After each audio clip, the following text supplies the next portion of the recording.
Assalamualaikum warahmatullahi wabarakatuh. Selamat pagi anak-anak. Apa kabarnya hari ini? Sehat? Alhamdulillah. Baik. Hari ini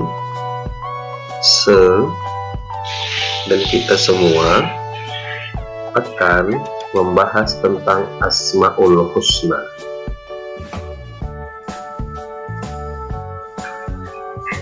Asmaul Husna. Asmaul Husna terdiri dari dua kata. Asal katanya dari bahasa Arab, yaitu asma dan yang kedua husna. Asma artinya nama-nama dan husna artinya baik. Berarti Asmaul Husna artinya nama-nama Allah yang baik, nama-nama Allah yang agung, dan nama-nama Allah yang mulia. Dan Asmaul Husna berjumlah 99.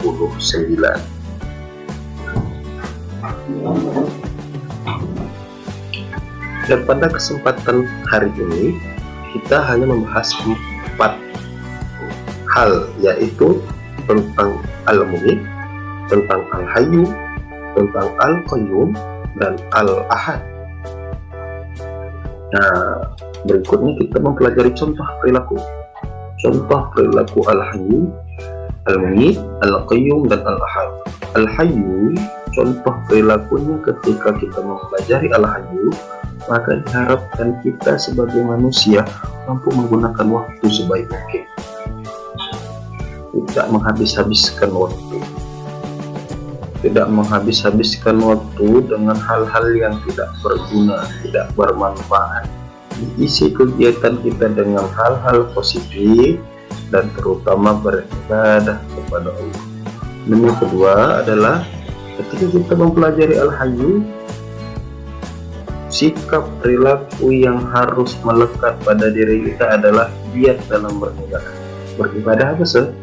Beribadah artinya adalah hubungan antara manusia dengan Allah, seperti sholat. Maka ketika kita mempelajari Al-Hayyu, maka perbanyak dan giat dalam sholat, jangan lagi tinggal-tinggal. Dan yang kedua apa sih? Bermuamalah. Bermuamalah itu adalah hubungan antara manusia dengan manusia. Berarti muamalah itu seperti contohnya jual beli dan lain sebagainya. Yang kedua Al-Mu'id, contoh perilakunya apa? Ketika kita mempelajari Al-Mu'id, maka kita sebagai manusia diharapkan mampu bertakwa kepada Allah, bertakwa melaksanakan perintah Allah dan menjauhi larangan-larangan.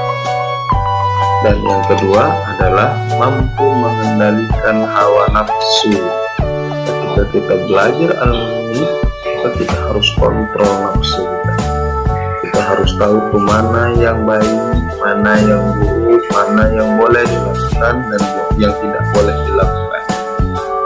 Dan yang ketiga adalah manusia itu harus bersikap ikhlas dalam kehidupan. Lanjut, yang ketiga adalah Al-Qayyum.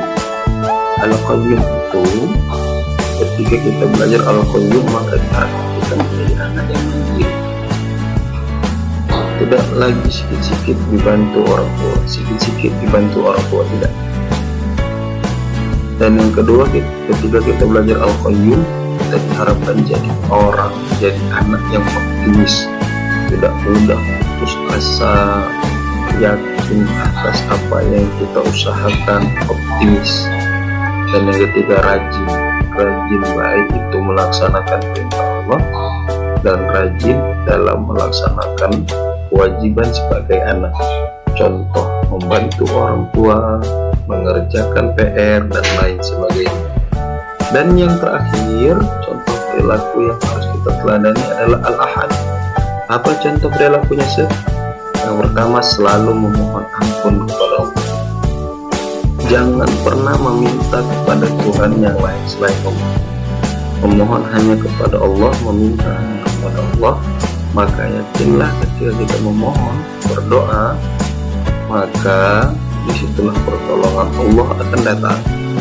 Dan yang kedua, berlaku jujur, jangan bohong, usahakan setiap perilaku kita, setiap tindakan kita dilandasi dengan kejujuran. Baiklah, terima kasih anak-anak untuk kesempatan yang berbahagia ini. Semoga kita sebagai manusia bisa mengambil contoh perilaku dari Al-Hayyu, Al-Mumit, Al-Qayyum, dan Al-Ahad. Terima kasih. Assalamualaikum warahmatullahi wabarakatuh.